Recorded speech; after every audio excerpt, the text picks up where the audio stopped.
Good morning और सुप्रभातम प्यारे विद्यार्थियों। एमडी स्कूल रावत सर की ऑनलाइन क्लासेस में आपका स्वागत है।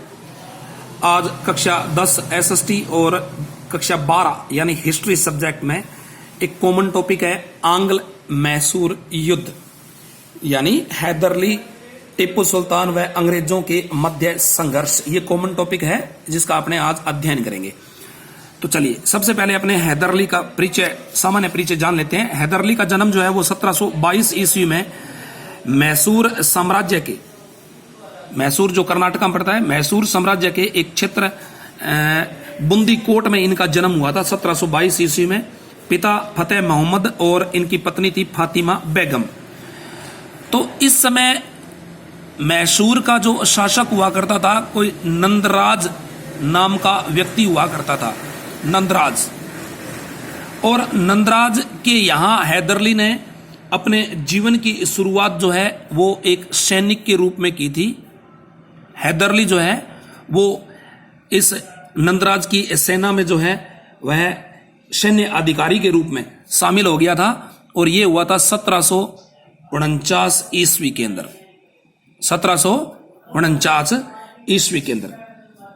उसके बाद में क्या हुआ, 1755 ईस्वी के अंदर हैदरली जो है वो डिंडीगुल, एक क्षेत्र है डिंडीगुल, और डिंडीगुल क्षेत्र जो है वो आंध्र प्रदेश के अंदर पड़ता था। तो इस डिंडीगुल क्षेत्र का जो है वो फौजदार जो है वो बन गया अपनी योग्यता के बल पर। और बाद में ऐसा भी कहते हैं कि यहां डिंडीगुल के अंदर तोप गोला बारूद बनाने का कारखाना जो है वो फ्रांसीसियों की मदद से खोला था। किसने? हैदरली ने। किसकी मदद से? फ्रांसीसियों की मदद से यहां पर एक कारखाना खोल लिया था, और कारखाना तोप और गोला बारूद बनाने का। ऐसा किया किसने? हैदर अली ने। और बाद में 1761 ईस्वी में, 1761 ईस्वी में हैदरली ने ना वो मैसूर के राजा नंदराज से अपनी प्रतिभा के बल पर, एक मराठा ब्राह्मण हुआ करता था खंडेराव, उसकी सहायता से उसने सत्ता जो है वो छीन ली। सत्ता जो है वो छीन ली, नंदराज को वहां से हटा दिया गया। और उसके बाद 1776 ईस्वी के अंदर 1776 ईस्वी में क्या किया, मैसूर के राजा की मृत्यु होगी और हैदरली ने अपने आप को मैसूर का शासक यानी राजा जो है वो घोषित कर दिया। तो इस तरह से हम कह सकते हैं कि हैदरली ने अपने पराक्रम, अपने शौर्य, अदम्य साहस और वैभव से दक्षिण भारत के अंदर स्थित एक मैसूर, बहुत बड़ा साम्राज्य, मैसूर साम्राज्य जो है वो कर्नाटका है, कुछ पार्ट केरल का भी, कुछ आंध्र का भी शामिल था। इस पूरे साम्राज्य पर इसने एक छत्र राज किया था। किसने? हैदरली ने। और हैदरली जो है वो मैसूर का शासक बन गया। चलिए अब बात आती है अंग्रेजों की। अंग्रेजों की उस समय स्थिति थी, ये भी अपने जो स्थिति थी वो ऐसी थी कि ये अपने पैर जो है वो भारत के अंदर पूरी तरह से जमाना चाहते थे, और ये साम्राज्यवाद की भावना रखते थे। साम्राज्यवाद की, ये बंगाल के साथ साथ अन्य साम्राज्यों पर भी अपना अधिकार करके अपने साम्राज्य का विस्तार करना चाहते थे। ऐसे थे अंग्रेज। तो उस समय सबसे बड़ा कांटा जो था अंग्रेजों के सामने वो पहले तो था मराठा, लेकिन पानीपत का जो तृतीय युद्ध हुआ था, पानीपत का तृतीय युद्ध, यह युद्ध हुआ था अहमद शाह अब्दाली और मराठों के बीच में हुआ था, जिसमें मराठे जो है वो बुरी तरह से पराजित हुए थे, मराठे बुरी तरह से हार गए थे। तो मराठों के बाद अब अंग्रेजों को सबसे बड़ी चुनौती देने वाला था तो वो था मैसूर राज्य। और इस समय मैसूर राज्य पर शासक था किसका? हैदरली का। तो चलिए सबसे पहले बात करेंगे इनके मध्य जो है ना वो अंग्रेजों और मैसूर साम्राज्य यानी हैदर के मध्य, टीपू सुल्तान उनका पुत्र था, उनके मध्य 4 प्रमुख युद्ध हुए थे। तो सबसे पहले आज अपने बात करेंगे प्रथम आंग्ल मैसूर युद्ध की। तो इस युद्ध के बारे में सबसे पहले बात करेंगे अपने कारण की, कि ऐसे कौन कौन से प्रमुख कारण थे जिसके परिणाम स्वरूप युद्ध जो है ना वो इनके मध्य जो हुआ, या युद्ध जो है वो अंग्रेजों को हैदर अली के साथ करना पड़ा। तो सबसे पहला कारण तो यही था कि हैदर जो था वो फ्रांसीसियों का मित्र था। हैदर जो था वो फ्रांसीसियों का मित्र था, जिसके परिणाम स्वरूप अंग्रेज नाराज थे। दूसरी बात, कर्नाटक का जो नवाब था, कर्नाटक का जो नवाब था, नवाब यह अंग्रेजों का मित्र था, और कर्नाटक के का जो नवाब था वो अंग्रेजों का मित्र था, लेकिन हैदर अली के साथ उनकी दुश्मनी थी। इसलिए हैदर जो है वो अंग्रेजों को सबक सिखाना चाहता था, और अंग्रेज जो है वो हैदर अली को अपना शत्रु मानते थे। और तीसरा प्रमुख कारण ये आता है मालाबार तट। मालाबार, जिसके अंदर पूरा कर्नाटका और केरल प्रदेश आता है, इस मालाबार तट के ऊपर हैदर अली का पूरी तरह से अधिकार था, और यह अधिकार अंग्रेजों के लिए नागवार गुजरा था, क्योंकि अंग्रेज जो है वो इस क्षेत्र पर अधिकार करना चाहते थे। और मालाबार तट जो था, या मालाबार जो क्षेत्र था, इनके जो प्रांतीय, यानी ये जो प्रांतीय जो शासक हुआ करते थे, जिनको नाइक कहा जाता था, वो अंग्रेजों के मित्र थे। नायक भी कहते हैं, नाइक भी कहते हैं, जिसके परिणाम स्वरूप दोनों के मध्य युद्ध हुआ था। अब देखिए युद्ध की स्थिति भी, कैसे कैसे युद्ध हुआ था, किस तरह से युद्ध हुआ था। तो एक तरफ तो आएगा हैदर अली और दूसरी तरफ आएंगे अंग्रेज। एक तरफ हैदर अली और दूसरी तरफ कौन आएगा? अंग्रेज। तो अंग्रेजों ने क्या किया था, हैदर अली के विरुद्ध जो है ना, हैदर अली के विरुद्ध अंग्रेजों ने एक त्रिगुट बनाया। अंग्रेज, मराठा और हैदराबाद का शासक, जिसे निजाम कहा जाता है। तो हैदर अली के साथ जो है ना, इन तीनों ने मिलकर के, यानी अंग्रेजों ने, अंग्रेज, मराठा और निजाम तीनों आपस में मिलकर के एक त्रिगुट बना लिया। तब हैदर अली ने कूटनीति से काम लिया। किस तरह से? उन्होंने क्या किया कि 35 लाख रुपए देकर के मराठों को इस युद्ध से अलग कर दिया। यानी इनको 35 लाख रुपए देकर के इस युद्ध से अलग कर दिया। इनको प्रादेशिक लालच देकर के, यानी कुछ भूभाग, यानी अगर हमारी विजय होगी तो आपको ये भाग जो है वो दे दिया जाएगा, यानी प्रादेशिक लालच देकर के इनको भी अलग कर लिया था। लेकिन अंग्रेजों ने क्या किया था, उसके बाद जब ये निजाम हैदर अली के साथ मिल गए, तो अंग्रेजों ने हैदर अली और निजाम दोनों की संयुक्त सेना को जो है वो पराजित कर दिया था। और इनके मध्य जो बाद में जो है निजाम के साथ अंग्रेजों ने एक छोटी सी जो है ना वो संधि भी की थी। उसके बाद हैदर ने मंगलोर पर अपना आक्रमण कर लिया और मंगलोर को अपने साम्राज्य में मिला लिया था। उसके बाद धीरे धीरे करके उसने संपूर्ण जो क्षेत्र अंग्रेजों ने अपने कब्जे में ले लिए थे, उन सभी क्षेत्रों पर हैदर अली ने धीरे धीरे करके और अपने साम्राज्य में वापस पुनः मिला लिए थे। लेकिन यहां ऐसा भी माना जाता है कि ब्रिटिश जो सेनापति हुआ करता था उसका नाम था स्मिथ। ब्रिटिश सेनापति कौन था उस समय? उस समय स्मिथ था। और उसके बाद हैदर अली ने इस ब्रिटिश सेनापति स्मिथ को पराजित कर दिया। तो यह युद्ध 1767 से लेकर के 1769 तक, यानी लगभग जो है वो 2 साल तक चला था। तो इस लंबे संघर्ष के बाद अंततः दोनों पक्षों के मध्य एक संधि हुई थी, जो इतिहास में मद्रास की संधि के नाम से जानी जाती है। कौन सी संधि? मद्रास की संधि। और यह मद्रास की संधि हुई थी 4 अप्रैल 1769 ईस्वी को, यानी प्रथम आंग्ल मैसूर युद्ध का जो अंत हुआ वो मद्रास की संधि के मध्य हुआ। और इस संधि में इसने हैदर अली ने क्या किया था? हैदर ने सबसे पहली बात, अंग्रेजों के जितने भी प्रदेश थे, अंग्रेजों के, यानी अंग्रेजों के प्रदेश जिन पर अंग्रेजों का कब्जा था, अंग्रेजों का अधिकार था, वो सब लौटा दिए। दूसरी शर्त ये रही थी कि कोई भी अगर बाह्य आक्रमण या बाहरी आक्रमण चाहे अंग्रेजों पर होता है या हैदर अली पर होता है, तो वो एक दूसरे की सहायता करेंगे। और हैदर ने जितने भी अंग्रेज बंदी थे या कैदी थे, उन सबको रिहा कर लिया। तो इस तरह से प्रथम आंग्ल मैसूर युद्ध जो है वो समाप्त हो गया। चलिए अब अपने पढ़ेंगे द्वितीय आंग्ल मैसूर युद्ध। सबसे पहले कारण, क्या कारण था?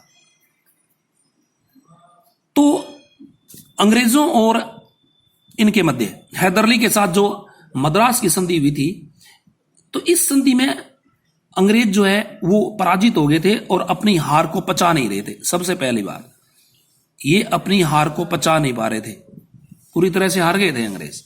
हैदर अली से बदला लेना चाहते थे वो। और इसके साथ साथ कह सकते हैं कि दक्षिण भारत के अंदर अंग्रेज जो है वो हैदर अली को अपना सबसे बड़ा शत्रु मानते थे। दूसरी बात, संधि की जो शर्तें थी उस पर ये निष्ठावान नहीं थे अंग्रेज, निष्ठावान नहीं थे अंग्रेज, क्योंकि शर्त के मुताबिक ये था कि अगर कोई बाहरी कोई आक्रमण कर देता तो वो एक दूसरे की सहायता करेंगे। लेकिन हैदर अली पर जब मराठों ने आक्रमण किया तब अंग्रेजों ने उनका साथ नहीं दिया था, सहयोग नहीं दिया था, इसलिए हैदर अली जो है वो अंग्रेजों से नाराज था। तीसरी बात आती है गुंटूर प्रदेश की। यह आंध्र प्रदेश में हुआ करता था प्रदेश, गुंटूर आंध्र प्रदेश के अंदर। इस गुंटूर प्रदेश पर जो है वो अंग्रेजों ने अधिकार कर लिया था। अंग्रेजों ने क्या कर लिया था? अधिकार कर लिया था। और अंग्रेजों ने जब इस प्रदेश पर अधिकार कर लिया था तो हैदर अली को ये नागवार गुजर रहा था, वो सहन नहीं कर पा रहा था। चौथी बात अगर आती है तो वो आती है अमेरिका स्वतंत्रता संग्राम की। अमेरिकी स्वतंत्रता संग्राम इस समय चल रहा था तो अंग्रेज वहां व्यस्त थे, तो इसका जो है ना वो फायदा उठाना चाहता था। कौन? हैदर अली। इसके मध्य यह युद्ध हुआ था। अब देखिए बात करते हैं युद्ध की। वही प्रक्रिया, एक तरफ हैदर अली तो दूसरी तरफ आएंगे अंग्रेज। एक तरफ हैदर अली तो दूसरी तरफ कौन आएंगे? अंग्रेज। अब देखिए पहले तो त्रिगुट बनाया था अंग्रेजों ने, और इस तरफ जो त्रिगुट बनेगा वो बनेगा हैदर अली। हैदर अली, मराठा और निजाम। अब ये त्रिगुट जो है वो इस तरफ बनेगा, यानी त्रिगुट का निर्माण करके 1780 से 84 तक जो युद्ध चला था, तो 1780 ईस्वी में अंग्रेजों इन्होंने क्या किया था? आक्रमण कर दिया था हैदर अली ने। तो देखिए सबसे पहले जो आक्रमण हुआ था वो क्षेत्र था अर्काट। वो क्षेत्र था अर्काट, क्योंकि कर्नाटक के नवाब के विरुद्ध, और यह जो कर्नाटक का नवाब था अंग्रेजों का मित्र था, तो अर्काट पर सबसे पहले घेरा डाला था हैदर अली ने, और उसके बाद वहां के शासक को हरा दिया था और वह हार करके मद्रास चला गया था। तो इसी दौरान जो है ना वो एक घटना घटती है। हैदर अली का जो है ना वो 7 दिसंबर 1782 ईस्वी के अंदर हैदर अली की जो है ना वो संयोग से मतलब मृत्यु हो जाती है, एक दुर्घटना घटती है। तो जिसके परिणाम स्वरूप मराठे जो है वो इस युद्ध से क्या हो जाते हैं? अलग हो जाते हैं। अलग होते ही अब जो है वो पूरी की पूरी जो सैन्य फौज की कमान है वो अब हैदर अली का पुत्र टिप्पू सुल्तान जो है वो संभाल लेता है। हैदर अली का पुत्र टिप्पू सुल्तान। अब टिप्पू सुल्तान के हाथों में पूरा का पूरा जो है ना वो शासन की बागडोर कह सकते हो, सैन्य बागडोर कह सकते हो, वो पूरी की पूरी अब इनके हाथ में आ जाती है। तो हैदर अली ने भी लगभग कहते हैं 1 वर्ष तक युद्ध जारी रखा था, और अंग्रेज सेनापति इस समय हुआ करता था मैथ्यूज। इस मैथ्यूज को टिप्पू सुल्तान ने भी पराजित कर दिया था। संघर्ष काफी लंबा चला था ये, जिसके परिणाम स्वरूप टिप्पू भी परेशान हो गया था और इधर अंग्रेज भी परेशान हो गए थे, और अंततः दोनों के मध्य जो है वो एक संधि होती है, मंगलोर की संधि। मंगलोर की संधि, और यह संधि जो है वो हुई थी 11 मार्च 1784 ईस्वी को। 11 मार्च 1784 ईस्वी को। शर्तें वही थी जिस तरह से टिप्पू सुल्तान ने जो अंग्रेजी बंदी थे उनको रिहा कर दिया था। अंग्रेजों ने कहा भी वो कभी मैसूर के मामले में कभी हस्तक्षेप नहीं करेगा। दोनों ने एक दूसरे के जो विजित प्रदेश थे वो लौटा दिए थे। तो इस तरह से ये समाप्त हुआ था द्वितीय आंग्ल मैसूर युद्ध। अब अपने बात करते हैं तृतीय आंग्ल मैसूर युद्ध की। कारण वही रहते हैं लगभग, भी जो संधि थी वो मजबूरी थी। अंग्रेज जो है वो मैसूर की शक्ति को और ज्यादा बढ़ाना चाहते थे हैं, और अब अंग्रेजों ने क्या किया? मराठा और निजाम के साथ मिल गए थे वो, और टीपू सुल्तान को मित्र विहीन कर दिया था। यहां वही प्रक्रिया, युद्ध की बात आती है तो एक तरफ टीपू सुल्तान होगा तो दूसरी तरफ अंग्रेज होंगे। अब अंग्रेजों ने क्या किया था, इधर फिर मराठा और निजाम इनके साथ मिलकर के टीपू सुल्तान को बिल्कुल कमजोर कर दिया था, टीपू सुल्तान को अकेला कर दिया था। टीपू सुल्तान ने भी फ्रांसीसियों से सहायता लेने का प्रयास किया था, लेकिन वो कामयाब नहीं हुआ था। अब चलिए अब अपने बात करते हैं एक छोटी सी कि मालाबार की सुरक्षा के लिए कोचीन जो केरला में पड़ता है, कोचीन में स्थित एक डच दुर्ग, क्योंकि मालाबार की सुरक्षा के लिए इस दुर्ग को छीनना बहुत जरूरी था, यानी इस दुर्ग को प्राप्त करना बहुत ही अति आवश्यक था टीपू सुल्तान के लिए, मालाबार की सुरक्षा के लिए। तो हुआ यूं कि अंग्रेजों का एक मित्र हुआ करता था ट्रावनकोर शासक, ट्रावनकोर का जो राजा हुआ करता था शासक, वो अंग्रेजों का मित्र था।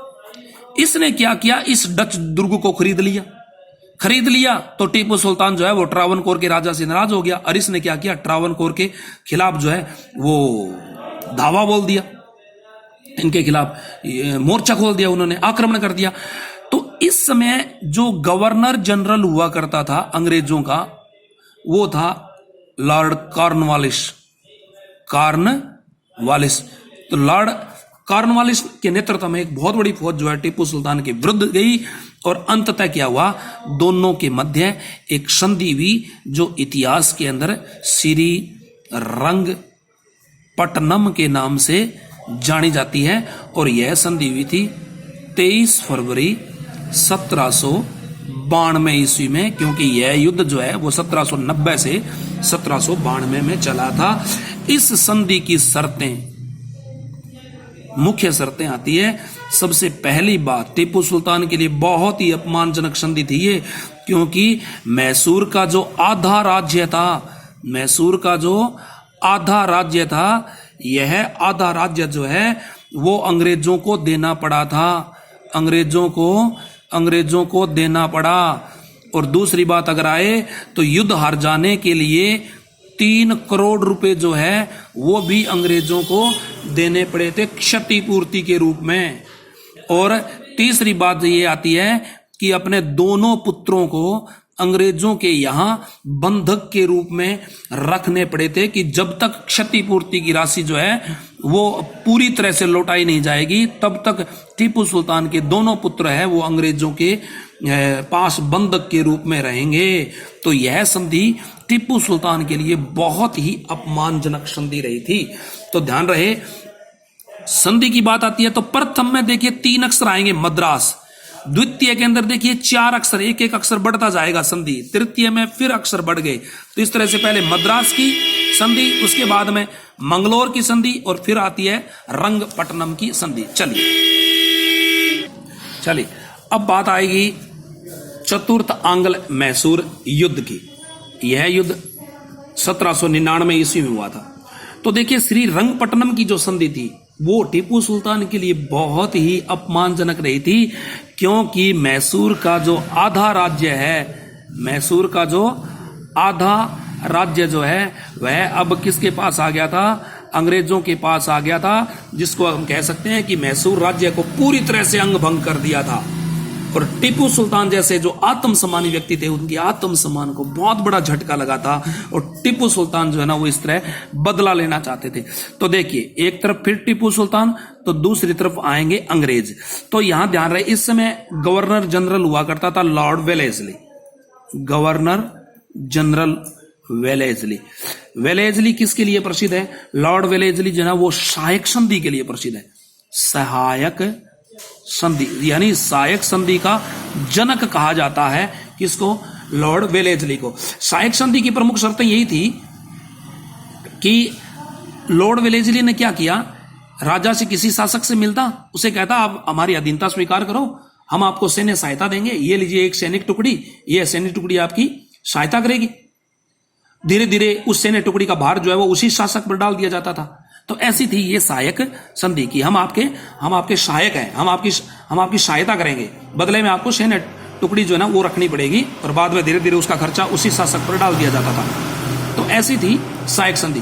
तो सायक संधि जो है ना वो टीपू सुल्तान पर भी लागू करने का प्रयास किया गया था, लेकिन टीपू सुल्तान ने सायक संधि को जो है ना वो अस्वीकार कर दिया था।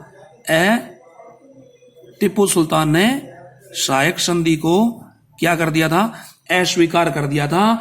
और लॉर्ड वेलेस्ली जो है वो फिर यह सहन नहीं कर पाया। अंततः फिर दोनों के मध्य 1799 ईस्वी में जबरदस्त युद्ध हुआ। इस युद्ध के अंदर टीपू सुल्तान जो है वो वीरता पूर्वक लड़ते हुए इस संघर्ष के अंदर जो है ना वो मारे गए थे।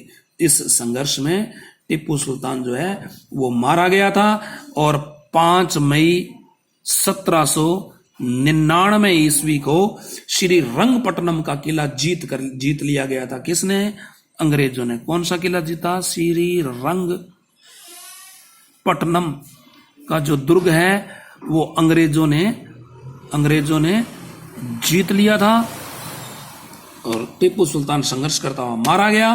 तो इस तरह से हम कह सकते हैं कि हैदर अली व उनके पुत्र टीपू सुल्तान ने आजीवन अंग्रेजों से संघर्ष किया था, और संघर्ष करते हुए अपनी जान की बाजी लगा दी थी। ओके बच्चों, थैंक यू।